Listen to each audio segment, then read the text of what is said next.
I didn't realize how much of my life I'd built on assumptions until the night everything cracked open. Up until then, things between me and Rachel weren't perfect, but they were stable, predictable in the way long relationships become when you stop trying to impress each other and just exist side by side. We lived in a 2-story house in a quiet suburb outside Denver, the kind of place where people waved while mowing their lawns and complained about HOA emails like it was a sport. I worked in commercial real estate. She was a fitness instructor who had recently started doing private sessions on the side. That part, her private sessions, was where things began to shift, though I didn't see it clearly at first. At the beginning, it felt like she'd found something that excited her again. She'd always been into fitness, but now she had this new energy. She'd come home flushed, talking about new clients, new routines, new goals. I remember thinking it was good for her, good for us. She started staying out later, but she always had a reason. Last-minute booking, she'd say, or client ran over. It made sense. People with money liked convenience, and she was building that kind of clientele. Still, something subtle changed in her. It wasn't just the hours. She became sharper, more aware of herself. The way she dressed shifted. Nothing inappropriate, just tighter, more intentional. She'd catch her reflection more often, adjust things, smile at herself in a way I hadn't seen in years. At first, I thought she was just gaining confidence. But confidence doesn't usually come with distance. She started pulling away from me physically, in ways that were hard to explain without sounding paranoid. She still kissed me goodbye in the morning, still sat next to me on the couch, but there was a disconnect. Like she was there, but not really there. Sex became less frequent. When it did happen, it felt different, like she was somewhere else in her head. Sometimes she seemed almost distracted, like she was going through motions she used to enjoy, but now just tolerated. I told myself it was stress. New business, new responsibilities. It happens. But then there were the little things. Her phone used to be something she'd leave anywhere. Kitchen counter, couch, bathroom sink. Now it was always with her. Face down. Silent. If a notification popped up, she'd glance at it quickly, almost reflexively, then lock the screen. One night we were watching a show and she got a message. I didn't even mean to notice, but the name flashed just long enough for me to catch it. D. Just that. No full name. She angled the phone away before I could see more, typing quickly. "Who's D?" I asked, trying to keep my tone casual. She didn't even look up. "New client. What's his name?" "Daniel, I think," she said, too quickly. "Or David, something like that." Something about that answer didn't sit right. My wife was the kind of person who remembered everything. Names, birthdays, random details about people she'd met once. The idea that she didn't know a client's name felt off. But I let it go. That's the thing about suspicion. It doesn't explode all at once. It builds quietly, piece by piece, until suddenly you can't ignore it anymore. A week later, I came home early from work. I had a meeting canceled last minute, and I figured I'd surprise her, maybe grab takeout, spend some time together, try to reconnect. Her car was in the driveway. I walked in, calling out her name. No answer. The house was quiet, but not empty quiet. There was this faint noise coming from upstairs. Not loud enough to be obvious, but enough to make me pause. I moved toward the staircase, listening. At first, I thought it was the TV. Then I realized it wasn't. It was movement, rhythmic, uneven, and something else, soft, breathy sounds that made my stomach drop before my brain could even process what I was hearing. I froze halfway up the stairs. For a second, I told myself I was wrong, that there had to be another explanation, that maybe she was working out or on a call or... Then I heard it. Her voice. Low, strained, unmistakable. I didn't think, I just moved. I reached the bedroom door and pushed it open so hard it slammed against the wall. And there it was. Everything. Rachel, on our bed, with a man I had never seen before. Bigger than me in every way. Taller, broader, built like someone who lived in a gym instead of just working in one. His back was to me, muscles flexing in a way that looked almost unreal, like something out of a fitness ad. She saw me first. Her face went white, completely drained, like someone had flipped a switch. "Eben," she started. The guy turned, and for a second we just stared at each other. He didn't scramble, didn't panic. He just looked at me, calm, almost annoyed, like I'd interrupted something important. That hit me harder than anything else. "Get the hell out of my house," I said, my voice coming out lower than I expected. Rachel was already pulling away, grabbing for the sheet, her hands shaking. "It's not, Ethan, please just..." "Don't," I snapped, not even looking at her. "Don't say a word." The guy stood up slowly, completely unfazed. He didn't rush to get dressed, didn't act embarrassed. He just grabbed his clothes, pulling them on with this casual confidence that made my blood boil. For a split second, I considered hitting him. The thought flashed through my mind so clearly it almost scared me. But I didn't, because this wasn't about him. It was about her. He finished dressing, glanced at Rachel, then back at me. "I'll go," he said, like he was doing me a favor. I didn't respond. He walked past me, close enough that I could feel the heat off him, and left without another word. The front door closed downstairs. Silence. I stood there, staring at the bed, at the woman I thought I knew. She was clutching the sheet around herself, eyes wide, breathing uneven. "Ethan," she said again, softer this time. I laughed. It wasn't a normal laugh. It was sharp, hollow, like something breaking. "How long?" I asked. She hesitated. That was my answer. "How long?" I repeated, louder. "A few months," she said, her voice barely above a whisper. "A few months." I nodded slowly, like I was processing it. But really I wasn't. My mind felt disconnected from my body, like I was watching this happen to someone else. "Is he the only one?" I asked. "Yes," she said quickly. Too quickly. I looked at her, really looked at her, and for the first time I didn't recognize the person in front of me. "Don't lie to me," I said. "I'm not," she insisted, tears starting to form. She opened her mouth, like she wanted to explain, to justify, to fix something that was already beyond repair. "I didn't mean for this to happen," she said. It started, and then you kept doing it," I cut in. She flinched. "I was going to tell you," she added quickly. I shook my head. "No, you weren't." Her silence confirmed it. I took a step back, running a hand through my hair, trying to ground myself. "What does he have?" I asked quietly. "That I don't." She didn't answer. That hurt more than anything she could have said. "Say it," I pushed. She looked down, gripping the sheet tighter. "He's different," she said finally. "Different how?" She hesitated again, and I could see the internal battle on her face. The part of her that wanted to lie, to soften it, to protect me, but something in my expression must have told her not to. "He's bigger," she said. The words hung in the air. "He's stronger," she added, her voice cracking. "And it's not just that, Ethan, it's the way he makes me feel. It's beyond anything I've experienced before." There it was, raw, unfiltered, brutal. I let out a slow breath, staring at her like she was a stranger. "Beyond anything," I repeated. She started crying then, real tears now, not just shock. "I didn't want to hurt you," she said. "I still love you." I laughed again, softer this time. "You don't do this to someone you love," I said. She didn't argue, because she couldn't. I turned and walked out of the room, down the stairs, out the front door, not even sure where I was going. All I knew was that the life I thought I had was gone. And the worst part, it wasn't just that she cheated. It was that, in her own words, whatever she found out there, it was bigger, stronger, and beyond anything. And I had no idea what to do with that. I didn't drive anywhere specific at first. I just got in my car and left, like distance alone could fix something that had already been burned into my head. The streets blurred together, familiar neighborhoods turning into random intersections I barely registered. At some point, I realized I was gripping the steering wheel so hard my knuckles had gone white. Her words kept looping. Bigger, stronger, beyond anything. It wasn't just the betrayal.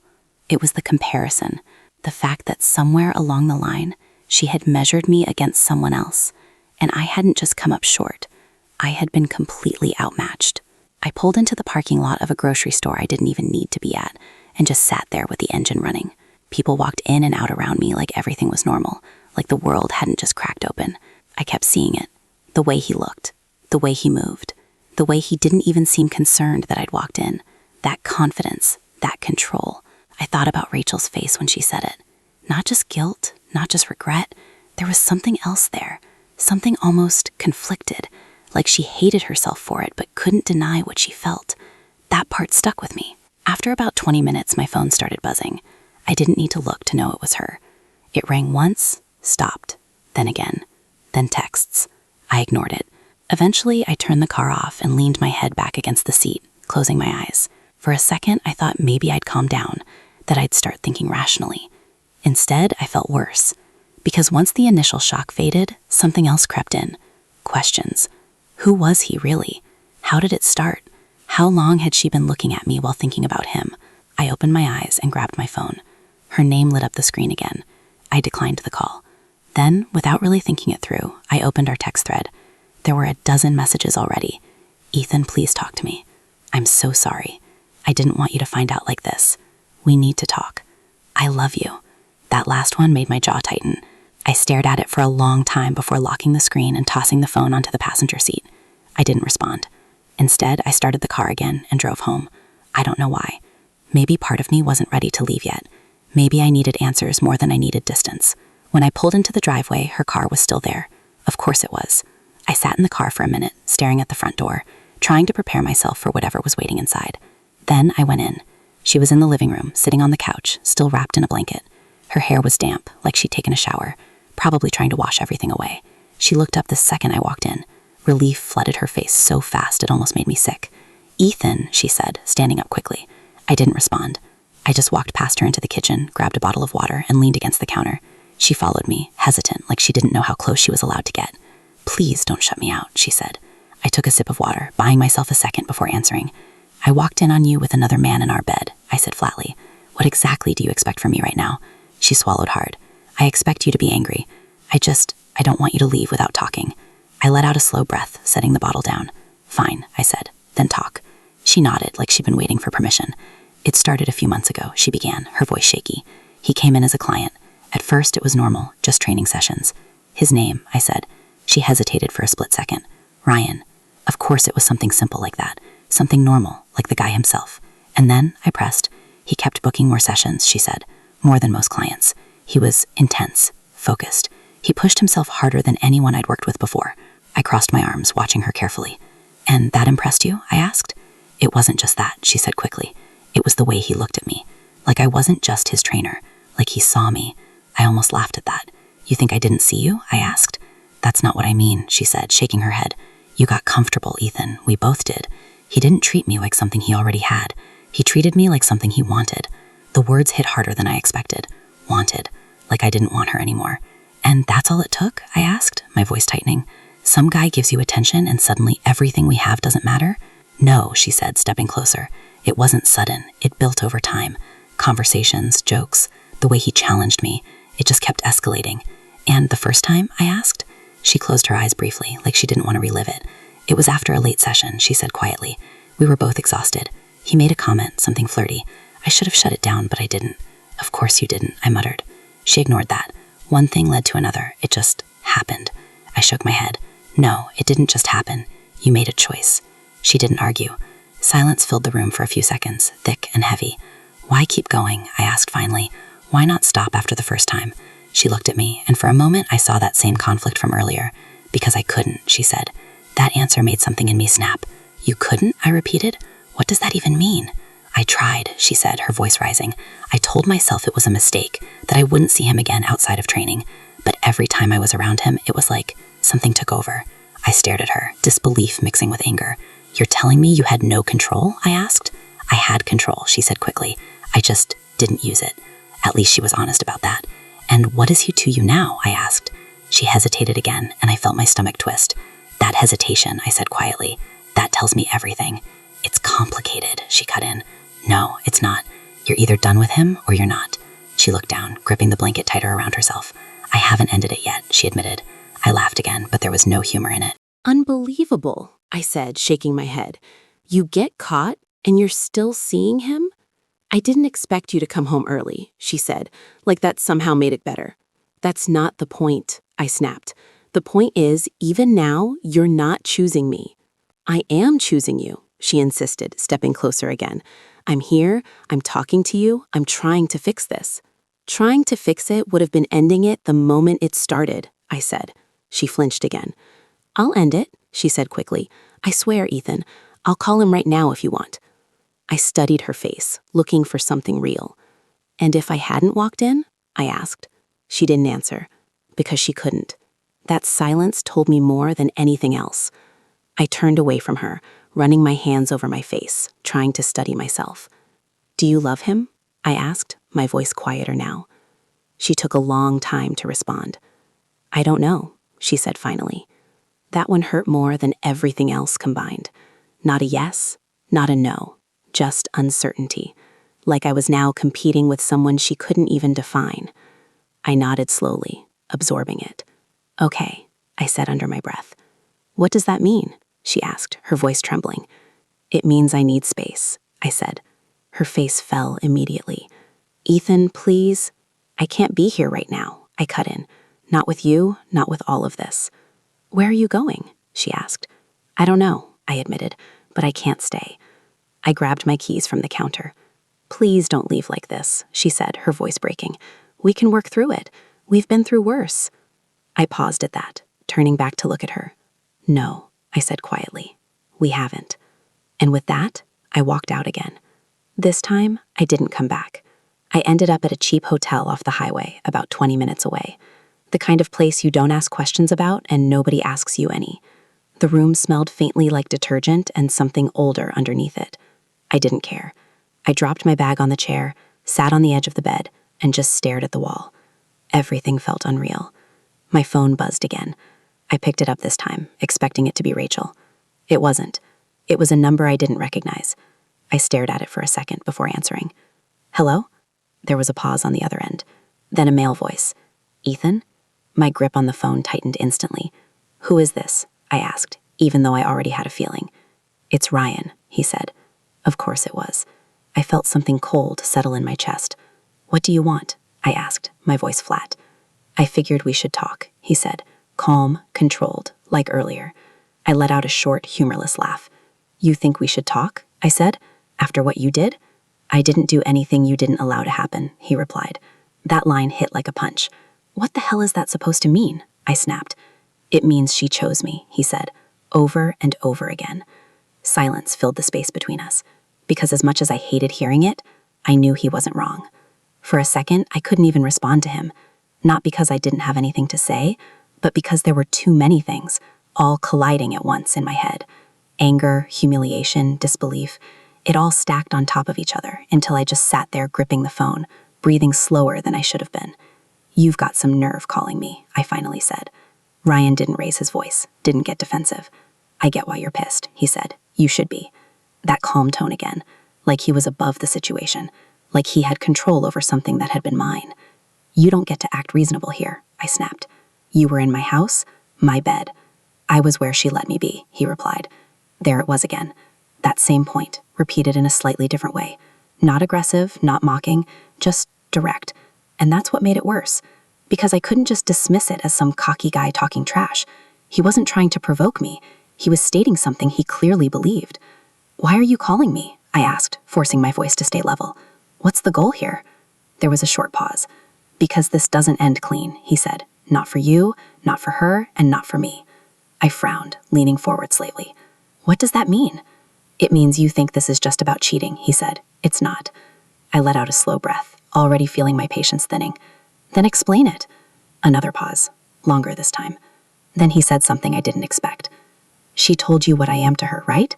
My jaw tightened. "She told me enough." "And what did she say?" he asked. I hesitated, not because I didn't want to answer, but because saying it out loud again felt like reopening something that had barely stopped bleeding. "She said you're different," I said, "that you make her feel something she's never felt before." Ryan didn't respond right away. When he did, his voice was quieter. "Yeah," he said. "That sounds like her." That annoyed me more than anything. The way he said it, like he knew her, like he understood her in a way I didn't. "You think that makes you special?" I asked. "No," he said. "I think it makes this complicated." I shook my head, even though he couldn't see it. "There's nothing complicated about it. You crossed a line, she crossed a line. End of story." "If it were that simple, I wouldn't be calling you," he said. Something about the way he said that made me sit up straighter. "What aren't you saying?" I asked. Another pause. And then he said it. "She didn't tell you everything, did she?" A cold feeling spread through my chest. "What are you talking about?" I asked slowly. "I figured she wouldn't," he continued. "Not right away." My grip on the phone tightened again. "Tell me." "You sure you want that?" he asked. "Don't play games with me," I snapped. If you have something to say it. Silence. Then finally, she's pregnant. The word hit like a physical impact, like something slammed into my chest and knocked the air out of me. For a second, I thought I misheard him. What? I said, my voice barely coming out. She's pregnant, he repeated. She found out a couple weeks ago. I stood up without realizing it, pacing the small hotel room. That's not possible, I said immediately. She would have told me. Would she? He asked quietly. I didn't answer. Because I didn't know anymore. How do you know? Because I was there, he said. She didn't want to go alone. That made my stomach turn. You went with her? I asked. Yeah. I ran a hand through my hair, trying to process it, trying to piece together a timeline that suddenly didn't make sense. How far along? I asked. About 6 weeks, he said. 6 weeks. I did the math without meaning to. It lined up. Too perfectly. Is it mine? I asked, the words feeling foreign in my mouth. There was a long pause on the other end. I don't know, he said. That was it. That was the moment everything shifted from broken to completely shattered. I stopped pacing and just stood there, staring at the wall like it might give me answers. You don't know, I repeated. No, he said, and neither does she. I let out a slow, shaky breath. And you're just okay with that? I asked. It's not about being okay with it, he said. It's about dealing with it. By calling me? I shot back. By making sure you're not blindsided later, he said. She's going to have to tell you. And when she does, it's going to get worse if you hear it from her without context. I laughed again, but it sounded hollow even to me. Context? I said. You think this helps? I think it gives you the full picture, he replied. I pressed my fingers against my forehead, trying to steady myself. Why do you care? I asked after a moment. Why not just stay out of it? Another pause. Because I'm part of it, he said, whether you like it or not. I closed my eyes, exhaling slowly. And what do you want? I asked. From her, from this. I don't know yet, he admitted, but I'm not walking away from it. Of course he wasn't. Why would he?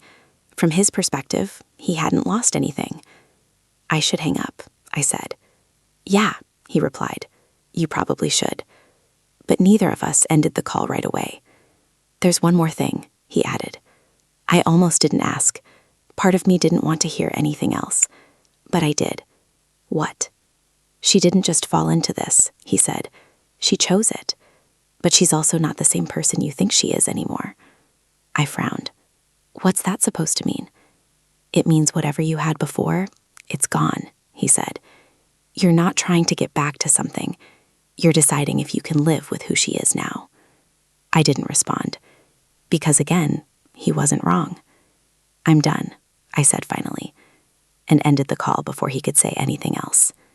The silence in the room felt heavier than before. I stood there for a long time, phone still in my hand, replaying everything he'd said. Pregnant. The word echoed in my head, over and over. I tried to think back, to remember if there were signs, missed clues, anything.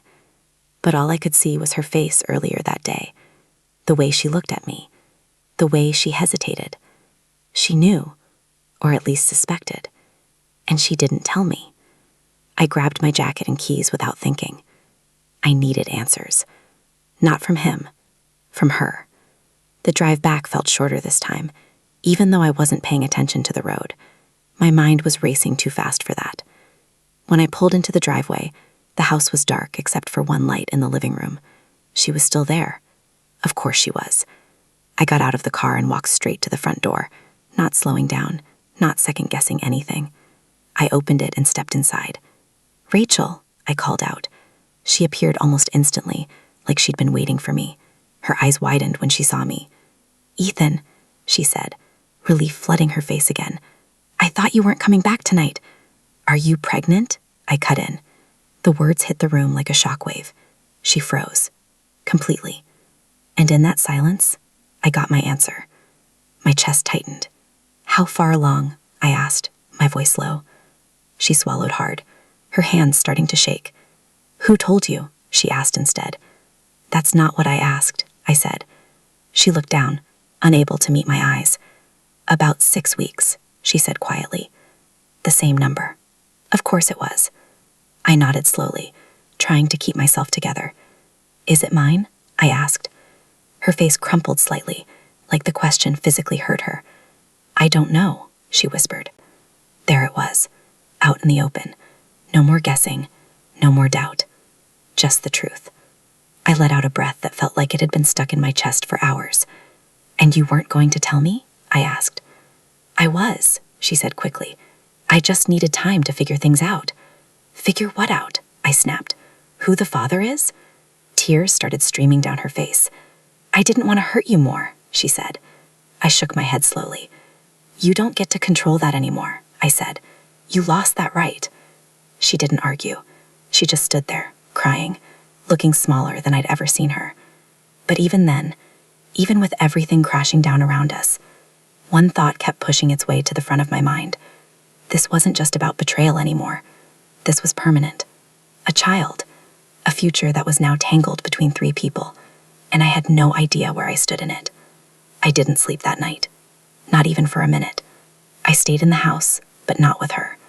I took the couch downstairs while she locked herself in the bedroom, and the distance between those two spaces felt bigger than the distance I'd driven earlier. Every sound carried. The floor creaking when she moved, the faint hum of the bathroom fan, the quiet, uneven rhythm of someone who was crying but trying not to be heard. I just stared at the ceiling. 6 weeks. I kept replaying it, lining it up with memories I didn't want to revisit. Dinners we had, conversations that now felt fake, moments where she looked me in the eyes and didn't say anything about what was happening inside her body, inside her life, inside our life. At some point around 3 a.m, I sat up and ran both hands over my face, trying to clear the fog in my head. But it didn't clear, it just shifted, because now the anger wasn't the only thing there. There was something else creeping in. Fear. Not just about losing her, that part was already real, but about what came next. About the possibility that no matter what I did, I'd be tied to this situation forever. That even if I walked away, there would always be a version of this life that could have been mine. Or worse, a version that still was. I stood up, walked to the kitchen, and poured myself a glass of water I didn't really want. My hands weren't shaking anymore. That part had passed. Now everything felt cold, focused, clear in a way that almost scared me. Around 7, I heard her come downstairs. Soft steps, careful, like she didn't know if she was allowed to exist in the same space as me. I was already awake, sitting at the kitchen table, staring at nothing in particular. She stopped when she saw me. Did you sleep at all? She asked quietly. No, I said. She nodded, like she expected that. There was a long pause before she moved any closer. I made coffee, she said. If you want some. I don't. Another pause. She sat down across from me, keeping distance between us. I noticed she was wearing one of my old hoodies, the kind she used to steal all the time because it made her feel close to me. Now it just felt wrong. I'm going to the doctor today, she said. I looked at her for the first time that morning. For what? I asked, even though I already knew. To confirm everything, she said. To figure out next steps. Next steps. That phrase hit differently now. What are your options? I asked. Her eyes flickered with something, uncertainty, maybe fear. I don't know yet, she admitted. I haven't decided anything. I leaned back slightly in the chair, studying her. You mean you haven't decided who you want to build a future with? I said. That's not fair, she said quickly. Isn't it? I asked. She looked down at her hands. I'm trying to process everything, she said. This isn't easy for me either. I let out a slow breath. You're right, I said. It's not easy for you. But you had time to process. You've had weeks. I've had less than 12 hours. She flinched at that. I didn't know how to tell you, she said. You didn't, I replied. That's the point. Silence settled between us again. Then I asked the question that had been sitting in my chest since last night. Does he know you're here? She hesitated. That hesitation told me everything before she even answered. Yes, she said quietly. Of course he did. Did you talk to him after I left? I asked. Yes. And? She swallowed. He said he wants to be involved, she said. Whatever happens. I nodded slowly. And what do you want? I asked. Her eyes met mine, and for a second, I saw something real there. Not confusion, not guilt, fear. I don't know, she said again. That answer didn't make me angry this time. It just made things clear. I stood up from the table, the decision settling into me in a way that felt final. I do, I said. Her head snapped up. What? I know what I want, I repeated. She stood up too, like she needed to be closer to hear it. What? She asked again, her voice trembling. I looked at her, really looked at her, and for the first time since all of this started, I wasn't seeing the woman I had built a life with. I was seeing someone else, someone who had made choices I couldn't undo. I'm not staying, I said. The words landed hard. Her face fell instantly, like something inside her had collapsed. Ethan, please, she started. I shook my head. No, I said. I've thought about it all night. There's no version of this where I come out okay. We can fix this, she said, stepping closer. People come back from worse. We can go to therapy, This isn't about therapy, I cut in. This is about trust, and you didn't just break it, you replaced it with something else. Tears filled her eyes again. I made a mistake, she said. No, I replied. You made a series of choices, over and over again. She reached for me, but I stepped back before she could touch me. That seemed to break something in her. What about us? She asked, her voice cracking. What about everything we've built? I let out a quiet breath. It doesn't exist anymore, I said. That's not true, she said, shaking her head. We don't, I said firmly, because even if I stayed, I'd never stop wondering. Every time you looked at me, every time you touched me, I'd be thinking about him, about what you said. Her expression twisted in pain. Ethan, you told me he was bigger, stronger, beyond anything, I said, my voice steady. Do you have any idea what that does to someone? She covered her mouth, crying harder now. I didn't mean it like that, she said. But you did, I replied. You meant it exactly how it sounded. Silence. Heavy. Final. And now there's a child, I continued, one that might not even be mine. You expect me to just, what? Step into that and pretend none of this happened? I'm not asking you to pretend, she said. I'm asking you to stay. I shook my head slowly. I can't, I said. She sank back into the chair like her legs gave out. So that's it? She asked. You're just walking away? I paused for a moment. Then I nodded. Yeah, I said. That's it. She didn't say anything after that. She just sat there, crying quietly, as I walked past her and went upstairs. Packing didn't take long. I didn't grab everything, just the essentials. Clothes, documents, a few personal things. The rest didn't matter anymore. When I came back downstairs, she was still in the same spot. She looked up as I headed for the door. Ethan, she said softly. I stopped, but I didn't turn around. If it's yours, she said, her voice barely holding together. Would you want to know? That question hung in the air. For a long time, I didn't answer, because the truth was, I didn't know. Part of me wanted to say yes, to hold on to something, to believe there was still a piece of this that belonged to me. But another part knew that no matter what the answer was, it wouldn't fix anything. It wouldn't erase what happened. It wouldn't make me forget. I finally turned slightly, just enough to glance back at her. I don't know, I said, and that was the most honest answer I had. Then I walked out. This time, I didn't look back. The air outside felt different. Colder, maybe. Or maybe it was just me. I got in my car, started the engine, and sat there for a second, letting it all settle. The house in front of me wasn't home anymore. It was just a place where something ended. And whatever came next, it was mine alone.